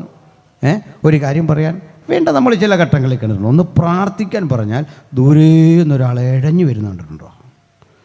ഒരു പാസ്റ്റോട് പ്രാർത്ഥിക്കാൻ പറഞ്ഞാൽ അങ്ങേ അറ്റത്തുനിന്ന്, പുള്ളിയോട് നേരത്തെ പറഞ്ഞാൽ പ്രാർത്ഥിക്കാൻ, എന്നാലും ഇതെല്ലാം പറഞ്ഞു തീർത്തിട്ട് ലീഡ് ചെയ്യുന്ന ആൾ ഇങ്ങനെ നിൽക്കുക, സമയം പോയിക്കൊണ്ടിരിക്കുക. ആശാൻ അവിടെ നിന്ന് വരുന്നേ ഉള്ളൂ. കാരണം ഊർജ്ജസ്വലതയില്ല, കമ്മിറ്റഡ് അല്ല, ആത്മാർത്ഥമില്ല. അപ്പോൾ യോഹന്നാൻ അങ്ങനല്ല, ആത്മാർത്ഥമുണ്ട്. അതുകൊണ്ടേ ഇടിനാദം പോലൊരു ഗർജനം, അതാ ഈ സുവിശേഷം. ഈ സുവിശേഷത്തിൽ വന്നിട്ട് പറയാ, അല്ലയോ ഹെറാക്ലിറ്റസേ, താങ്കളുടെ ചിന്താഗതികളെ സ്വാധീനിച്ച നിരവധി ഗ്രീക്കുകാർ ഈ ശബ്ദം കേൾക്കുന്നവർക്കിടയിലില്ലേ, യോഹന്നാന്റെ സുവിശേഷം വായിക്കുന്നവർക്കിടയിൽ, അവരെ മുഴുവൻ അഭിസംബോധന ചെയ്തിട്ട് പറയുക, നിങ്ങൾ തിരഞ്ഞ ആ ലോഗോസ് ഉണ്ടല്ലോ, നിങ്ങൾ പലരോട് ചോദിച്ചില്ലേ ആരാണ് ഈ ലോഗോസ്, ആർക്കാണ് ഈ പ്രപഞ്ച നിർമ്മിതിയുടെ പിന്നിലെ ആധികാരിക ശബ്ദം, ആരാണ് നിയന്ത്രിതാവ്, ആരാണ് സൃഷ്ടാവ്? ഈ ചോദ്യം ചോദിച്ചില്ലേ? ആ ചോദ്യത്തിന് ഞാനൊരു അഭിപ്രായം പറയാമെന്നല്ല, ആ ചോദ്യത്തിന് എന്നെക്കൊണ്ട് പറ്റാവുന്ന ഒരു ഉത്തരം തരാമെന്നല്ല, എന്നെക്കൊണ്ട് പറ്റുന്നൊരു മറുപടി പറയാമെന്നല്ല. ആ ചോദ്യത്തിൻ്റെ കാരണഭൂതനെ ഞങ്ങൾ കണ്ടെത്തി. അവൻ്റെ തേജസ്, ഏകജാതനായവൻ്റെ തേജസ്സായി പിതാവിൻ്റെ സന്നിധിയിൽ നിന്ന് ഞങ്ങൾ ആസ്വദിച്ചോ എന്നിട്ട് പറയുക, അവനെ തേടി ഞങ്ങൾ നടക്കേണ്ടി വന്നില്ല. കാരണം ആ വചനം ജഡമെടുത്ത് ഒരു മനുഷ്യനായി കൃപയും സത്യവും നിറഞ്ഞവനായി ഞങ്ങളുടെ ഇടയിൽ പാർത്തു. ആ ജഡമെടുത്ത ദൈവ തേജസ്സിൻ്റെ പേരാണ് കർത്താവായ യേശു ക്രിസ്തു. ഹല്ലേലൂയ. ഞാൻ ഇത് വിശദീകരിക്കാൻ ഒരു കാരണമുണ്ട്. ലളിതമായിട്ടാണ് ഞാനിത് പറയുന്നത്, നിങ്ങൾക്ക് മനസ്സിലാകുന്നു എന്ന് കരുതട്ടെ. ഇനി നമുക്ക് ആ പേർഷ്യയും ഗ്രീക്കും ഒക്കെ വിട്ടേക്കാം. നിങ്ങൾക്ക് അതൊരു പക്ഷേ ഗ്രഹിക്കാൻ കഴിയാത്തവരുണ്ടെങ്കിലും വളരെ പ്രധാനപ്പെട്ട മറ്റു ചില കാര്യങ്ങൾ പറഞ്ഞ് ഞാൻ ഉപസംഹരിക്കാം. പ്രിയപ്പെട്ടവരെ, ദൈവം മഹാനാണ്, സർവശക്തനാണ്, സർവജ്ഞാനിയാണ്, സൃഷ്ടാവാണ്. പക്ഷേ ഇതിൽ എനിക്കെന്താണ് എൻ്റെ പങ്ക്? പാപിയായ എനിക്ക് അങ്ങോട്ട് അടുക്കാൻ വയ്യ. ദൈവമേ, അങ്ങ് വലിയവനാ, അങ്ങ് ശ്രേഷ്ഠനാ, അങ്ങ് സർവശക്തനാ. ഞാൻ ബാംഗ്ലൂരിലൂടെ ഒരു വണ്ടിയിൽ ഇങ്ങനെ വരിക, ഓട്ടോറിക്ഷയിലാണ്. പിന്നെ ആ ഓട്ടോക്കാരൻ പറഞ്ഞു, സാർ ഈ വീട് കണ്ടോ? ഞാൻ കണ്ടു. വലിയൊരു വീട്, ചൂണ്ടിക്കാട്ടിയൊരു കന്നഡ നടൻ്റെ വീടാണ്. അപ്പോൾ ഞാനിത് കണ്ടു. ഇദ്ദേഹം ഇവിടുന്ന് പോകാതെ കുറച്ച് നേരം അവിടെ ഇട്ടിൻ്റെ കാര്യങ്ങളൊക്കെ പറയുക. ഞാനിത് കണ്ടു, കുഴപ്പമൊന്നുമില്ല. ഞാൻ വരുമ്പോൾ ഓർത്തു, അല്ല ഈ വീട് കണ്ടതുകൊണ്ട് എനിക്കെന്താ നേട്ടം? അദ്ദേഹം വലിയൊരു മനുഷ്യൻ, ഇതൊക്കെ സമ്മതിച്ചു. അംബാനിയുടെ വീട് കണ്ടു, വലിയ സംവിധാനങ്ങളാണ്. അംബാനിയുടെ ഷെഫ് വരുന്നു. അംബാനിയുടെ ഷെഫ് പോലും വലിയ ഓടിക്കാറിലാണ് വരുന്നതെന്നാണ് കേട്ടേക്കുന്നത് ഭക്ഷണം ഉണ്ടാക്കാൻ. പക്ഷെ നമ്മളിത് കണ്ടിട്ട്, ദൂരത്തുനിന്നത് കണ്ടിട്ട് കൊള്ളാം എന്ന് പറയുന്നതിനപ്പുറത്ത് എന്ത് പ്രത്യേകതയുണ്ട് അംബാനിക്ക്? നമുക്കതുപോലെ ദൈവത്തെക്കുറിച്ച് കാണാം. പ്രപഞ്ചത്തെ മുഴുവൻ സൃഷ്ടിച്ചു, സർവ്വചരാചരങ്ങൾക്കും കാരണഭൂതൻ, കടുകുമണി വലിപ്പത്തിൽ താഴെ നിന്നുകൊണ്ട് ദുർബലനായി എനിക്ക് എന്ത് പറയാൻ പറ്റും? കൊള്ളാം. അല്ല, എനിക്കെന്ത് ചെയ്യാൻ പറ്റും? എനിക്കതിനപ്പുറത്ത് റോളില്ല. കാരണം ഞാൻ ദുർബലൻ, അങ്ങ് സർവശക്തൻ, അങ്ങ് സർവജ്ഞാനി. അപ്പോൾ ആരാധന എന്നാൽ എന്താ? പാട്ടുപാടുന്ന കുഞ്ഞുങ്ങളുണ്ടല്ലോ, തെറ്റിക്കല്ലേ. ദൈവമക്കളെ സംബന്ധിച്ചോളം ആരാധന എന്നത് സൃഷ്ടാവിനെ ആരാധിക്കലല്ല. സൃഷ്ടിയായ ഞാനേ സൃഷ്ടാവായ ദൈവത്തെ ആരാധിക്കലാണോ എന്ന് ഞാൻ ചോദിച്ചാൽ, എന്നോട് ചോദിച്ചാൽ ഞാൻ പറയും ഏതാണ്ട് ശരിയാണ്, പൂർണ്ണമായി ശരിയല്ല. ഇപ്പം പിന്നെന്താ പറയാം, ശ്രദ്ധിച്ചിരിക്കണം. സൃഷ്ടാവായ ദൈവത്തെ സൃഷ്ടിയായ ഞാൻ ആരാധിക്കുന്നെങ്കിൽ ഇത്രയേ ഉള്ളൂ. എന്താണ്? ഒരു മനുഷ്യകൃമിയായ ഞാൻ നോക്കുമ്പോൾ ഈ പ്രപഞ്ചം മുഴുവൻ സൃഷ്ടിച്ച മഹാദൈവത്തെ നോക്കിയിട്ട് കൊള്ളാം. അതിനപ്പുറത്ത് എനിക്ക് പറയാൻ ത്രാണിയില്ല, എനിക്കറിഞ്ഞുകൂടാ, ഒന്നും മനസ്സിലാകുന്നില്ല, ഇനി എന്നെ വിട്. കുറേ കൂടി ദൈവത്തോട് അടുപ്പമുള്ള ദൂതഗണങ്ങളുണ്ടായിരുന്നു. അവരിൽ ഒരു പറ്റ ആളുകൾ ആ ദൈവസിംഹാസനത്തിൻ്റെ മുമ്പിൽ നിൽക്കും. അവയ്ക്ക് 6 ചിറകുണ്ടായിരുന്നു. അവ 2 കൊണ്ട് മുഖം മൂടി, 2 കൊണ്ട് പാദം മൂടി, 2 കൊണ്ട് പറന്നു. ചില തെറ്റിദ്ധരിച്ചിട്ടുണ്ട് അത് ആരാധനയാണെന്നല്ല, ഒരു കമൻറ്റ് പറയുക മാത്രം അത്. പക്ഷേ തത്വത്തിൽ ആരാധനയാകും. എന്താ കാര്യം എന്നറിയണ്ടേ? അവ ഒരുത്തനോട് ഒരുത്തൻ പരസ്പരം പറയുന്ന കാര്യമാണ്. ഞാനതിന് ലഘൂകരിച്ച് പറയാം. വെൽ ഡിസിപ്ലിനറിനായ ഒരു പ്രിൻസിപ്പൽ വരുമ്പോൾ വാഗമരത്തിൻ്റെ ചുവട്ടിൽ നിന്ന് പഠിക്കുന്ന 2 കുട്ടികൾ അവർ തങ്ങളുടെ പുസ്തകം മറച്ചിട്ട് പറയുക, സാറ് വരുന്നു, സാറ് വരുന്നു, സാറ് വരുന്നു, ശ്രദ്ധിച്ച് സാറ് വരുന്നു.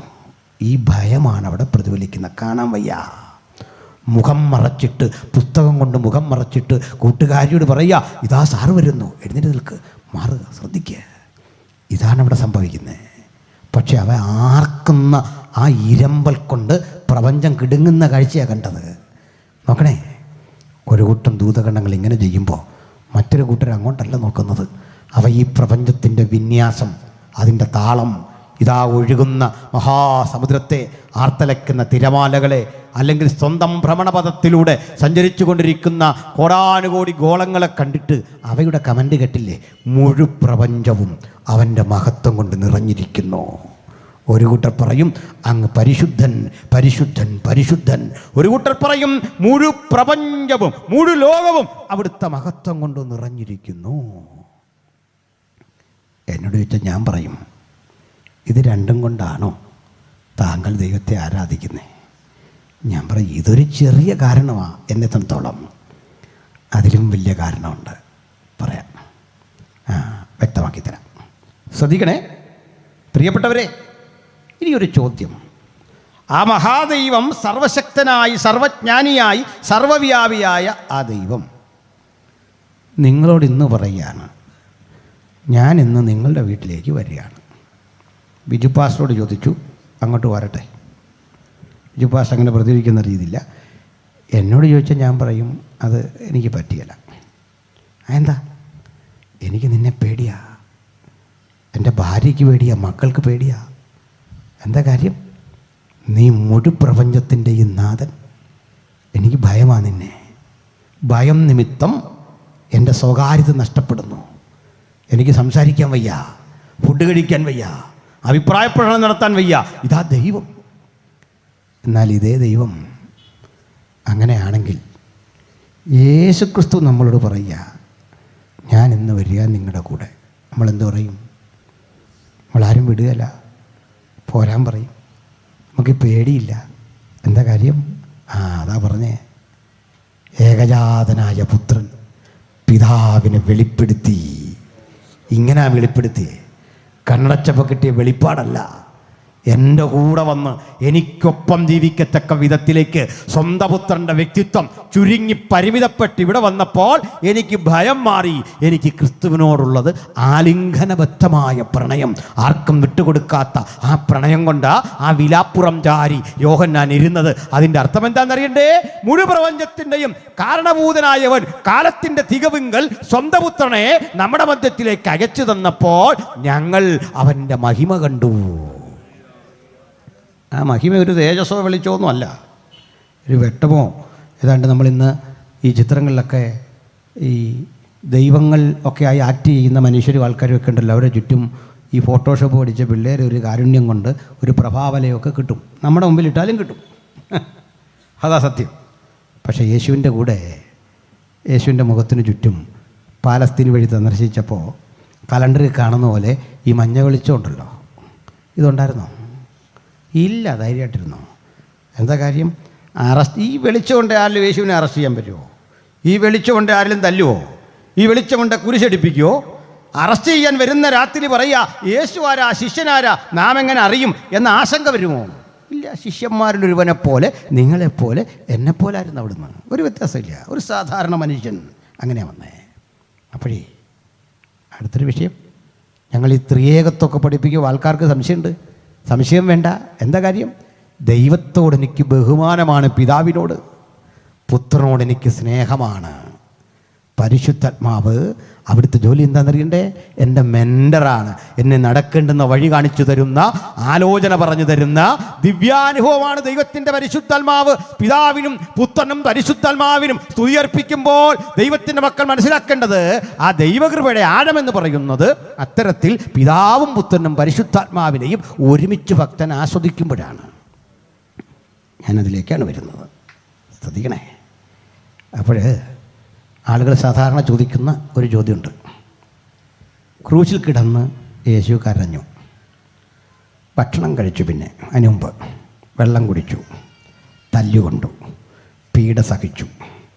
ഇതൊക്കെ സഹിച്ച ഒരാൾ ദൈവമാണോ?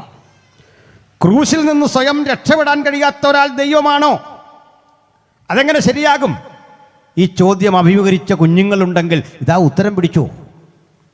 ബഹുമാന്യരേ, എന്നെയും നിങ്ങളെ ഉപദ്രവിച്ചാൽ നമ്മൾ പല രൂപത്തിൽ പ്രതികരിക്കും. നമ്മളെക്കാൾ കരുത്തരാണെങ്കിൽ അത് കൊണ്ടുകൊണ്ട് പോയ രക്ഷയുള്ളൂ, വേറെ വഴിയൊന്നുമില്ല. ചില ചെറുത്ത് നിൽക്കും, പക്ഷേ ചെറുത്തുനിൽപ്പിന് വലിയ അർത്ഥമില്ല.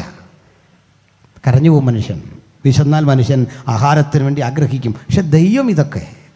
ഇത് ഞാൻ നിങ്ങളോട് ചോദ്യം, നിങ്ങൾക്ക് നാളെ നിങ്ങളെ ചില ഭീകരന്മാർ ചേർന്ന് ആക്രമിക്കാൻ വരുമെന്നും നിങ്ങൾ ആക്രമിക്കുമ്പോൾ ഇങ്ങനെ കരയണമെന്നും നിങ്ങളോട് അവർ ഈ രീതിയിൽ സംസാരിക്കുമ്പോൾ ഇങ്ങനെ പ്രതികരിക്കണമെന്നും ഒരു 10-20 വർഷം മുമ്പ് നിങ്ങൾക്ക് ഒരു തോന്നൽ വരുമോ? അങ്ങനെ തോന്നൽ വന്നാലും ഉണ്ടോ ഇവിടെ? സാറ് നാളെ തല്ലുമ്പോൾ സാറിൻ്റെ മുമ്പിൽ ഇങ്ങനെ പ്രതികരിക്കണം, ഇത്ര തല്ല് വരും, ഇങ്ങനെയല്ലോ ഉണ്ടോ? ഇല്ല, ഒന്നും പ്ലാൻഡല്ല. അതുകൊണ്ട് നമ്മൾ ഇമോഷണലായിട്ട് പ്രതികരിക്കുന്നത്. ആത്മീയരായ ആളുകൾ പോലും ചില ഘട്ടങ്ങളിൽ വൈകാര്യമായി പ്രതികരിക്കുന്നതിൻ്റെ കാരണം എന്താ? അതിൻ്റെ കാരണം ഇത്രേ ഉള്ളൂ, ഇതൊന്നും പ്ലാൻഡല്ല, പെട്ടെന്ന് സംഭവിച്ച പെട്ടെന്നുള്ള പ്രതികരണമാണ്. പക്ഷേ യേശുവിൻ്റെ കാര്യം അറിയണോ? അവിടുത്തെ കരച്ചിൽ പോലും വർഷങ്ങൾക്കപ്പുറത്ത് പ്ലാൻ ചെയ്ത കരച്ചിൽ, 1000 ആണ്ടിനപ്പുറത്ത്. സങ്കീർത്തനം 22 ആ കരച്ചിൽ എഴുതി വെച്ചിട്ടുണ്ട്. ക്രൂശിൽ കിടന്ന് കരയുന്നവനെ കണ്ടിട്ട് നീ വിലയിരുത്താൻ വരട്ടെ, പോകൂ 22 സങ്കീർത്തനത്തിലേക്ക്. അവിടെ കാണാ ക്രൂശിൽ കരയുന്നവൻ്റെ ശബ്ദം, എൻ്റെ ദൈവമേ, എൻ്റെ ദൈവമേ, നീ എന്നെ കൈവിട്ടതെന്ത്. അങ്കിക്കായി ചീട്ടിടുന്നവനെ പറ്റി ദാവീദ് പരാമർശിക്കുന്ന പ്രവചന സങ്കീർത്തനം അവിടെ കാണാം. ചുരുക്കത്തിൽ യേശുവുമായി ബന്ധപ്പെട്ടുള്ള സകലവിധ പീഡനമുറകളും യേശു ജനിക്കുന്നതിൻ്റെ 700-ൽ പരം ആണ്ടുകൾക്കപ്പുറത്ത് പ്രവാചകൻ കൃത്യം ഒഴിഞ്ഞു. അതൊക്കെ നമ്മൾ തിരുവേശയോട് ബന്ധപ്പെട്ട് വായിക്കുന്ന പാഠഭാഗങ്ങളിലുണ്ട്. യെശയ്യാ 53 വായിക്കുമ്പോൾ നമുക്ക് ഉത്തരം കിട്ടും. മുൻകൂട്ടി സൂചിപ്പിച്ചു ഇത് യേശുവിൻ്റെ ജനനം. യേശുവിൻ്റെ ജനനത്തെപ്പറ്റി പറഞ്ഞെന്താ? നമുക്കൊരു ശിശു ജനിച്ചിരിക്കുന്നു, നമുക്ക് ഒരു മകൻ നൽകപ്പെട്ടിരിക്കുന്നു. പാസ്റ്റ് ടെൻസിൽ പറയുമ്പോൾ യേശു ജനിച്ചിട്ടില്ല, പാസ്റ്റൻസിലാണ് പറയുന്നത്. 700 ആണ്ടുകൾക്ക് ശേഷം മകൻ നൽകപ്പെട്ടു, ശിശു ജനിച്ചു. ഇതെല്ലാം പറഞ്ഞിട്ട് യെശയ്യാവ് ചോദിക്കുക, ഞങ്ങൾ കേൾപ്പിച്ചത് ആർ വിശ്വസിച്ചിരിക്കുന്നു? യഹോവയുടെ ഭുജം ആർക്ക് വെളിപ്പെട്ടിരിക്കുന്നു? അവൻ ഇളയ തൈ പോലെയും വരണ്ട നിലത്തുനിന്ന് വേർമുളയ്ക്കുന്നത് പോലെയും അവൻ്റെ മുമ്പാകെ വളരും. അവന് രൂപഗുണമില്ല, കോമളത്വമില്ല, കണ്ടാൽ ആഗ്രഹിക്കത്തക്ക സൗന്ദര്യവുമില്ല. അവൻ മനുഷ്യരാൽ അടിക്കപ്പെട്ടും നിന്ദിക്കപ്പെട്ടും ത്യജിക്കപ്പെട്ടും വ്യസനപാത്രമായും രോഗം ശീലിച്ചവനായും ഇരുന്നു. അവനെ കാണുന്നവർ മുഖം മറച്ചു കളയത്തക്കവണ്ണം അവൻ നിന്ദിതനായിരുന്നു. നാമോ ദൈവനെ ആദരിച്ചതുമില്ല എന്ന് വിചാരിച്ചു. അവൻ പക്ഷേ നമ്മുടെ അകൃത്യങ്ങൾ നിമിത്തം തകർന്നും നമ്മുടെ അതിക്രമങ്ങൾ നിമിത്തം മുറിവറ്റുമിരിക്കുന്നു. എന്നിട്ട് പ്രവാചകൻ പറയുക, ആശങ്കപ്പെടേണ്ട, നമ്മുടെ സമാധാനത്തിനായുള്ള ശിക്ഷ അവൻ്റെ മേലായി. മനുഷ്യരാശിയുടെ മുഴുവൻ സമാധാനത്തിൻ്റെ ശിക്ഷ യേശു ഏറ്റെടുത്തു എന്ന സുവിശേഷം 700 കൊല്ലങ്ങൾക്ക് മുമ്പ് എഴുതിയ ഒരു മഹത്തര ഗ്രന്ഥമായിട്ടാണ് നമ്മൾ ഈ രാത്രി വന്നിരിക്കുന്നതെങ്കിൽ എൻ്റെ പ്രിയപ്പെട്ട സഹോദരി സഹോദരന്മാരെ, യേശുവായി സംഭവിച്ച കാര്യങ്ങളൊന്നും യാദൃച്ഛികമല്ല, മുൻകൂട്ടി പദ്ധതിയിട്ട, മുൻകൂട്ടി നിർവഹിച്ച മഹാപ്രവൃത്തിയാണ് സുവിശേഷം.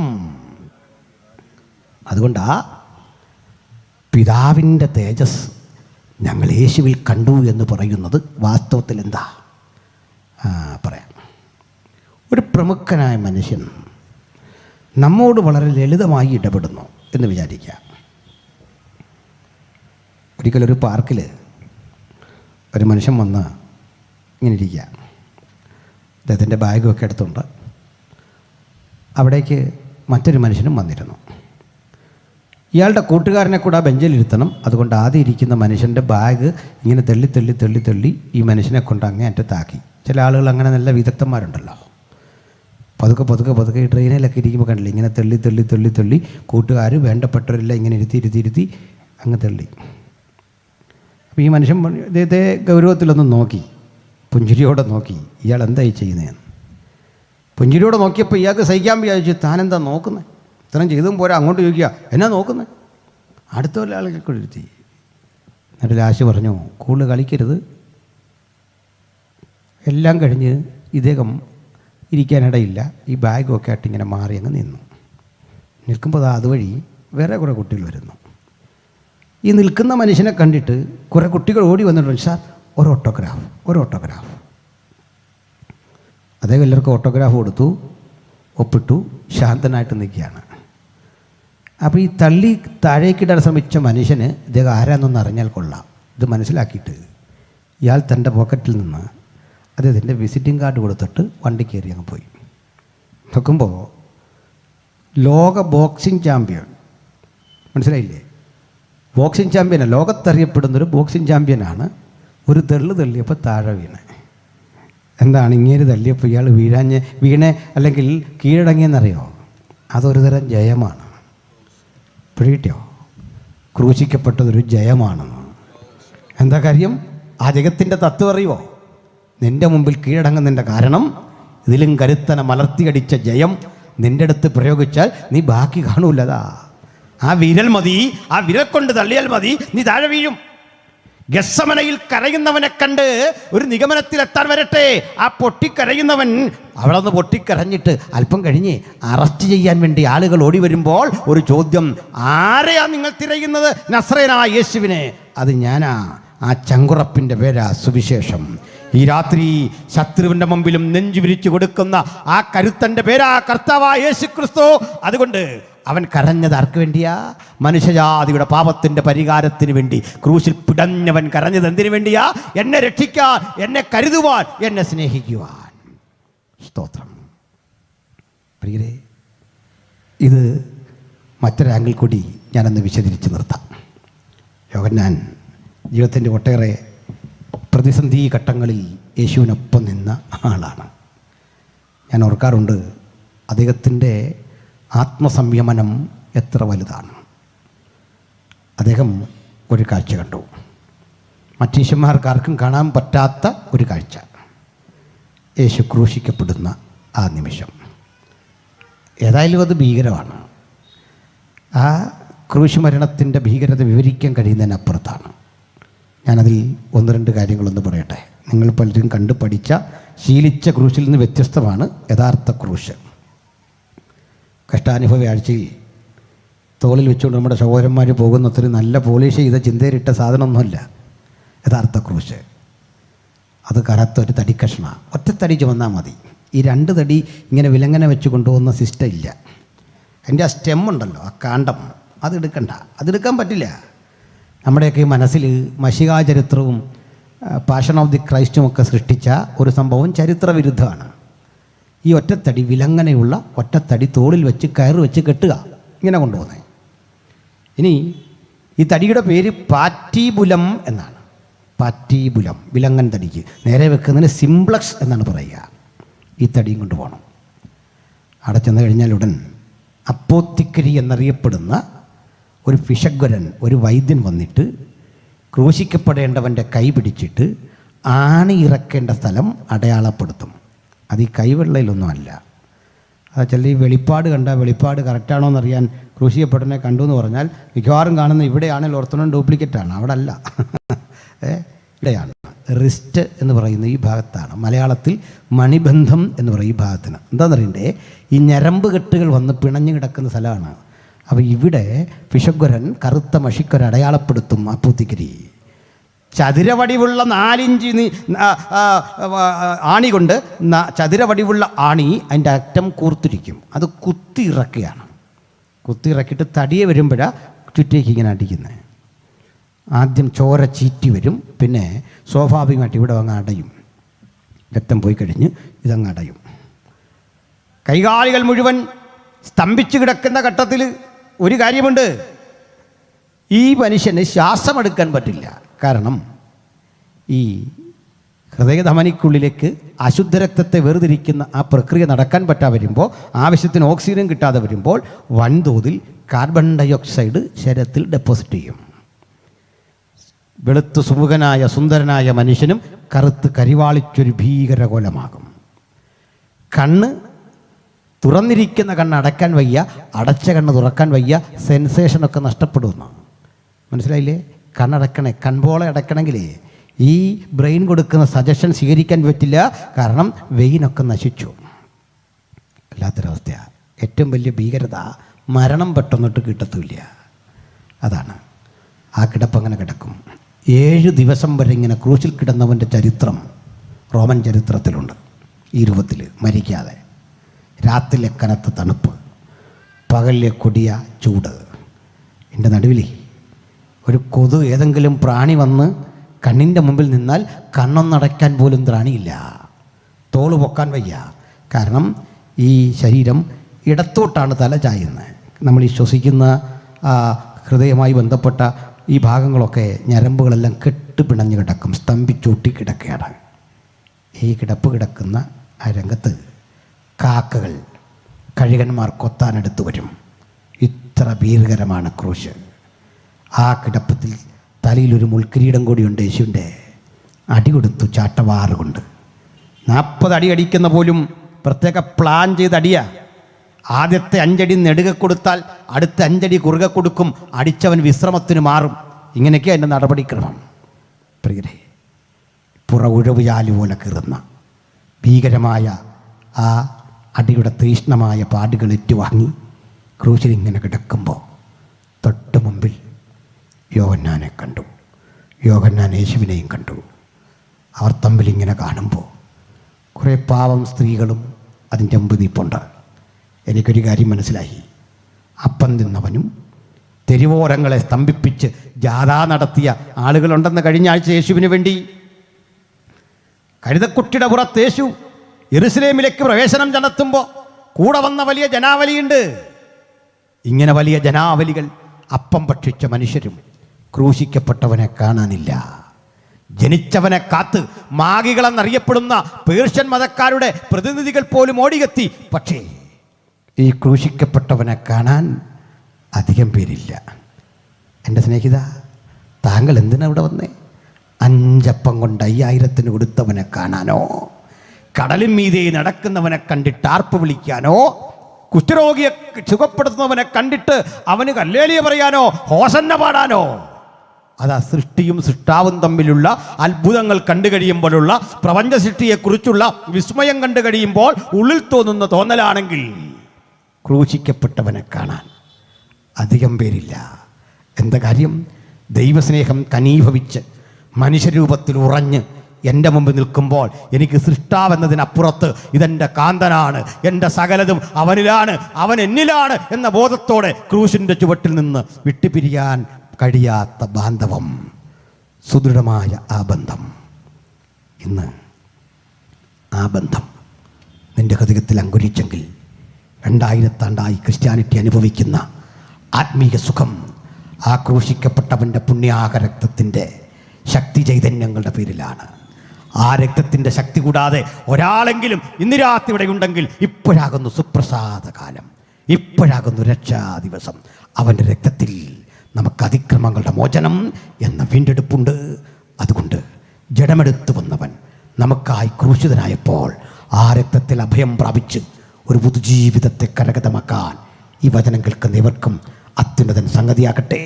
അവൻ്റെ രക്തം നമുക്ക് രോഗശാന്തിയാണ്, അവൻ്റെ രക്തം നമുക്ക് അതിജീവനമാണ്, അവൻ്റെ രക്തം നമുക്ക് കരുത്താണ്. ഇവിടം വിട്ട് പിരിയുമ്പോൾ ആ രക്തത്തിൻ്റെ ശക്തി ചൈതന്യം കൂടാതെ ഒരാളും അകത്തും പുറത്തുനിന്ന് ഇവിടം വിട്ടു പോകരുത്.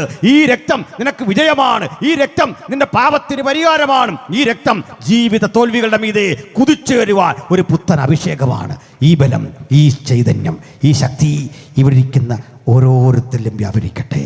ചുരുക്കത്തിൽ പ്രപഞ്ച സൃഷ്ടാവായ ദൈവം എനിക്ക് വേണ്ടി രക്ഷകനായി കാലത്തിൻ്റെ തികവുങ്കൽ സ്വന്തം പുത്രനെ എൻ്റെ അരികിലേക്ക് അയച്ചപ്പോൾ എനിക്ക് ദൈവത്തോടുള്ള ഭയം മാറി. ഞാൻ ഒരു ചിന്ത കൂടി പറഞ്ഞ് 1 മിനിറ്റ് കൊണ്ട് നിർത്താം, ശ്രദ്ധിക്കണേ പ്രിയരെ.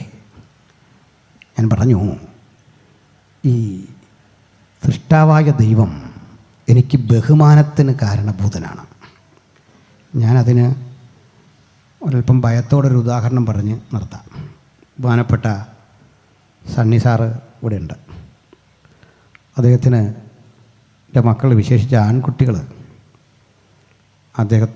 അദ്ദേഹം അവരോടും വളരെ കാർക്കശ്യ ബുദ്ധിയോടെ പെരുമാറിയ ഒരാളാണ്. അങ്ങനെയാണ് എൻ്റെ കാരണം. അദ്ദേഹത്തിൻ്റെ പിതാവ് അങ്ങനെയാണ് ട്രീറ്റ് ചെയ്തത്, എൻ്റെ പിതാവും അങ്ങനെയാണ്. കാരണം ഈ പഴയ കാരണന്മാർക്കൊരു പ്രശ്നമുണ്ട്, ഭയങ്കര ഗൗരവമാണ് മക്കളുടെ അടുത്ത്. ഇന്നത്തെ പോലെ ആ ഫ്രണ്ട്ലി അറ്റ്മോസ്ഫിയർ ഒന്നും ഇല്ല. അങ്ങനെയൊക്കെയാണ് നമ്മളിപ്പോഴും വളർന്നത്. സ്കൂളിൽ ഇന്നിപ്പോൾ നമ്മൾ കാണുന്നുണ്ട്, ചൂരലിനടിച്ചു ഒരു കുട്ടിയെ, വൈകിട്ട് FIR-ലൊരു വാർത്ത, സാറിനെ വിലങ്ങ് വെച്ചുകൊണ്ട് പോന്നു. പിള്ളേർ പണ്ടൊന്നും ഇത് നടക്കുകയില്ല, അടിക്കാത്തതിനാണ് പ്രശ്നം. സ്കൂളിൽ വരുമ്പോഴെല്ലാം പറയും അവനിട്ട് 2 കൊടുത്തേക്കാൻ. നമ്മളൊക്കെ നോക്കിയിട്ട് കാരണവർ പറയുന്ന മോശടത്തരം മനസ്സിലല്ലോ. സണ്ണി സാറിനെ എഴുതിക്കൊണ്ട് ഞാനിത് പറയുമ്പം ഒന്നും പേടിക്കണ്ട, വിഷമിക്കണ്ട, നമുക്ക് പരിഹരിച്ചു പോവാം. സാറ് വളരെ സ്ട്രിക്റ്റാണ്, പിള്ളേരോട് വളരെ കർശനം. അങ്ങോട്ട് നോക്കാനൊക്കെ ഇല്ല, ഇങ്ങോട്ട് നോക്കാനൊക്കെ ഇല്ല. പാസ്റ്റർ മക്കളാ, ചിരിക്കരുത്, കളിക്കരുത്, ചിന്തിക്കരുത്, ആകെ പ്രശ്നമാണ്. അനങ്ങാൻ വയ്യ. കുറേ കഴിയുമ്പോൾ മക്കളൊക്കെ അങ്ങ് മടുക്കും. മോശടനായ അപ്പനെ സ്നേഹമില്ലാഞ്ഞിട്ടല്ലെന്ന്, അപ്പൻ്റെ നേച്ചർ ഇതാ. എന്നാലേ അപ്പൻ്റെ സ്നേഹം അപ്പനങ്ങനെ വെളിപ്പെടുത്തത്തില്ല. ചില അപ്പൻ പറയേ ഒരു വക അവന് കൊടുക്കരുത്, പക്ഷേ നീ കഴിക്കാതെ അപ്പൻ കഴിക്കില്ല. ഉറങ്ങും മുമ്പ് നീ കഴിച്ചെന്ന് ഉറപ്പ് വരുത്തിയിട്ടേ അപ്പൻ കഴിക്കൂ.